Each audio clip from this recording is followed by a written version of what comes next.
Passons à la suite. L'Allemagne, les gars.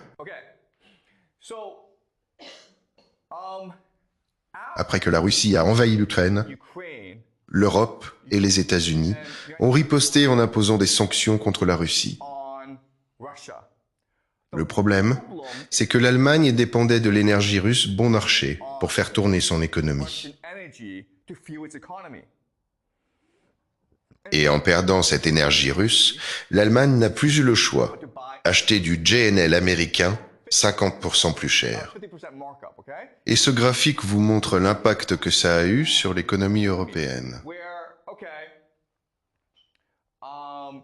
En 2019, ils achetaient assez peu aux Américains, mais en 2025, ils leur en achètent énormément.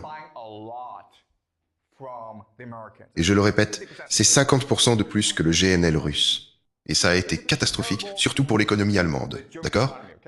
Alors, voici les Allemands en rouge foncé, ici. Le rouge foncé, là, ce sont les Allemands. Et comme vous le voyez, la chute a été bien plus brutale que chez les Français, les Italiens, les Espagnols ou les Britanniques. Bref, les Allemands trinquent vraiment à cause de cette guerre. L'autre point, c'est qu'il y a eu énormément d'immigration vers l'Europe.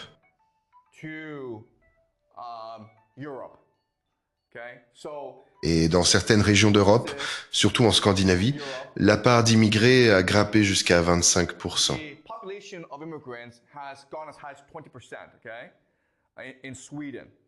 L'Allemagne aussi subit une énorme pression. On a donc ces deux grandes tendances. D'un côté, de plus en plus d'immigrés arrivent en Europe, ce qui menace l'identité locale, et de l'autre, cette guerre en Ukraine. Alors, l'AfD,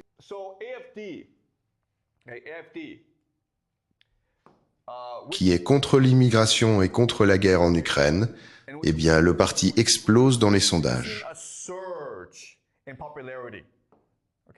Et franchement, s'il y avait de vraies élections libres en Allemagne, à un moment donné, l'AfD finirait par l'emporter.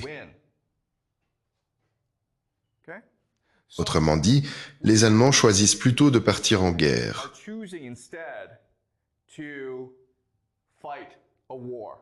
Donc en 2016, regardez, les dépenses militaires de l'Allemagne étaient assez faibles. Mais là, ils vont investir beaucoup plus dans l'armée. Pourquoi? Parce que le plan, c'est qu'en 2029, les Allemands aient des troupes en Ukraine. L'Europe se dirige vers la guerre totale. Vous voyez? Toute la société se réorganise pour faire la guerre à la Russie.